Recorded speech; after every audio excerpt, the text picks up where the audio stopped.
Today we are doing something a little different. Usually we take a wide view, but today we are zooming in with laser precision.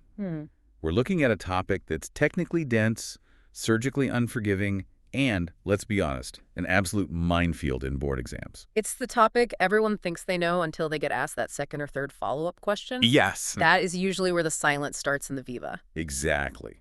We are talking cleft palate. From the first weeks in the womb to the final orthodontic adjustments in adulthood, this is the Deep Dive Board Exam Revision Edition. And the goal here is high yield. We aren't browsing. We're hunting for the points that examiners, especially for the FRCS, love to grill you on. We're stripping out all the fluff. Before we start, a quick heads up for the regulars. If this format saves your skin, please rate the show. It tells us to make more of these. And if you're shouting at your phone because we missed a topic you're struggling with, leave a comment. We do build these deep dives based on what you need. Also, a reality check. We're covering the core logic today.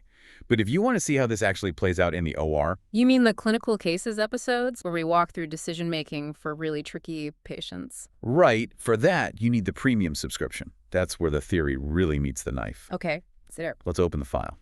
Cleft palate. To understand the defect, you have to understand the construction site. So, back to embryology. Give me the critical window. Okay, you need to memorize weeks 7 through 10. 7 to 10. That is the danger zone for the palate, and you have to keep it totally distinct in your head from the lip. The lip is old news by then. It finishes forming by week 8. The palate is just getting started. So an isolated cleft palate means the insult, whatever it was, happened later than it would for a cleft lip. Precisely. Now, visually, you have to imagine a mechanical process. At week 7, the palatal shelves are, they're basically extensions of the maxilla. And they're just hanging there. They're hanging vertically, like curtains draping down on either side of the tongue. Because the head's still small and the tongue is just taking up all the room, right? Right. The tongue is high, and it's in the way. But then, 3 things happen. The mandible goes forward, the neck straightens out, and the head lifts. Creating space. Creates space. The tongue drops down, and those vertical curtains can finally flip up. Like a drawbridge closing. Exactly. They rotate from vertical to horizontal and meet in the middle. And this rotation is where examiners like to catch people out, especially regarding gender, isn't it? It is. The timing isn't uniform. In female embryos, the shelves rotate into position a bit later than in males. So a longer window of vulnerability. A longer window of vulnerability, and that's why isolated cleft palate is more common in females. And there's a side preference, too. There is. The right shelf usually flips up just before the left, so if you get a failure on just one side, it's usually the left side that didn't quite make it in time. Okay, so the shelves are horizontal, they've met in the middle, now they need to weld together. They zip up. Fusion starts at the incisive foramen. The primary palate, so the lip and the alveolus, zips forward from there. The secondary palate zips backward toward the uvula. And what's actually happening in that seam? It's not just contact. No, it's apoptosis, programmed cell death. The epithelial edges have to die off so the underlying mesenchyme can merge. If that apoptosis doesn't happen, the shelves just touch and then separate again. This directionality of the zipper Mm-hmm. that leads to the famous impossible cleft question? The classic trap. An examiner asks, can you have a congenital cleft of the hard palate with a perfectly normal soft palate? And if you understand the zipper analogy, the answer has to be no. Correct. If the zipper breaks at the hard palate, which is the anterior part, it can't magically skip a section and then restart at the soft palate. If the hard palate is cleft, the soft palate is, almost by definition, cleft too. So if I see a hole in the hard palate but the uvula is fine. You aren't looking at a congenital cleft. You're looking at a fistula. Maybe from trauma, maybe an infection, maybe a previous surgery that broke down, but it's not embryology. Got it. Okay, let's shift from how it forms to what we're actually cutting. Surgical anatomy. The hard palate is structurally simple, but vascularly critical. You've got the palatal processes of the maxilla up front and the palatine bones in the back. But for the exam, you need to know the mucosa. It's not one uniform carpet. There are zones. 3 zones. The midline is the palatal mucosa. It's thin, central, and it covers that horizontal shelf. Okay. Then laterally, where the roof curves down toward the teeth, you have the maxillary mucosa. This is the money zone. It's thick, it's vascular. And functionally, what's its role? Crucially, it drives maxillary growth. So if you scar that lateral zone extensively, You stunt the growth of the face. This is why flap design is so important. You have to preserve that maxillary mucosa. The third zone is just the gingival mucosa by the teeth. Negligible growth contribution. what about the plumbing and the wiring? Hard palate is easy. Hmm. Greater palatine vessels and nerves, they come out of the foramina at the posterolateral corners. And the soft palate. Lesser palatine vessels and nerves. But there's a little trick there. The lesser palatine nerves are mostly sensory, but they carry motor fibers to exactly one muscle, the muscularis uvulae. Ah, which brings us to the muscles. This is the part of the viva where they just say, list them. And you have to be automatic. There are 5. First, tensor veli palatini. The one that hooks around the hamulus. Hooks around the pterygoid hamulus. Its job is to pop your ears. It opens the eustachian tube. Second, levator veli palatini. This is the hero muscle. This is the sling that pulls the palate up and back to close off the nose during speech. Third, muscularis uvulae, which bulks up the midline. And the last 2? Fourth and fifth are the palatoglossus and palatopharyngeus. They are depressors, and they form the tonsillar pillars. The innervation here is tricky. I always used to use the rule of tens. It's the only way to remember it. The tensor is supplied by the trigeminal nerve, cranial nerve, V. V for tensor. Everything else is the pharyngeal plexus, which is mostly vagus, cranial nerve X. So tensor is V, the rest are tens. Simple. Now let's look at the pathology. In a cleft, these muscles aren't just separated, they're in the wrong place. That's the key concept. In a normal palate, the levator muscle runs across the midline like a continuous sling. In a cleft, it can't cross. So the fibers turn forward and attach to the back edge of the hard palate bone. They're oriented longitudinally instead of transversely. Exactly. They run parallel to the cleft margin. So they're mechanically useless, they can't lift the palate, and the tensor can't open the eustachian tube properly. Which is why you get glue ear in these kids. Correct. The mechanics of the tube are broken because the anchor point is all wrong. Sometimes this muscle disruption happens without an obvious hole. Submucous cleft palate, what's the triad we're looking for? You're looking for the classic triad. 1, a bifid uvula, it's split. Okay. 2, a zona pellucida. It's a bluish, translucent strip down the middle of the soft palate. That's because the muscle is missing, so you're just seeing mucosa touching mucosa. And number 3?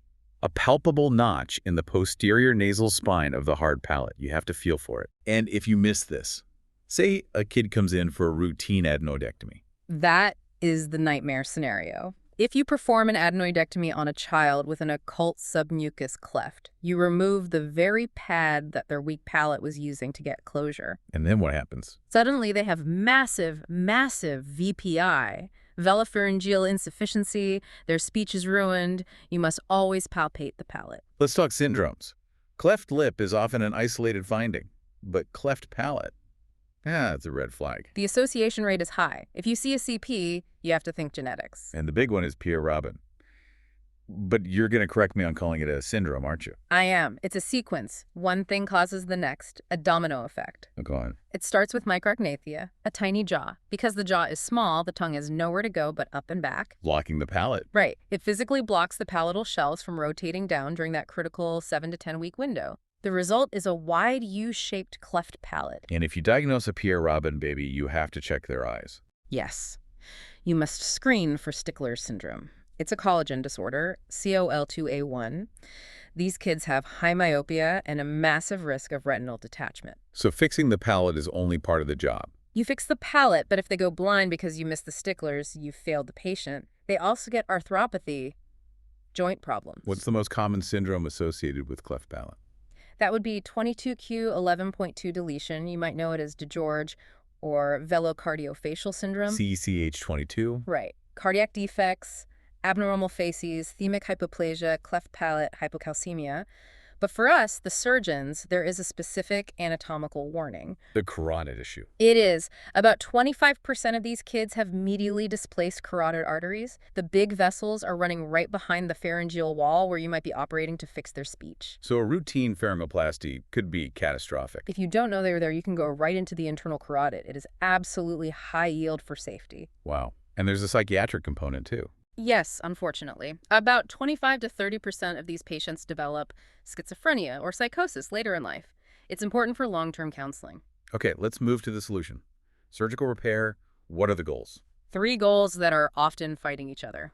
Functional muscle reconstruction for speech, separation of the oral and nasal cavities, and minimizing maxillary growth disturbance. Let's start with the hard palate, the old pushback technique. The Vo-Wardle-Kilner.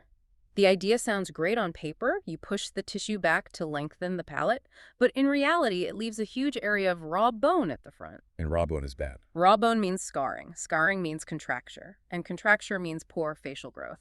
The fistula rate is high. The growth disturbance is significant. It's largely fallen out of favor. So what came next?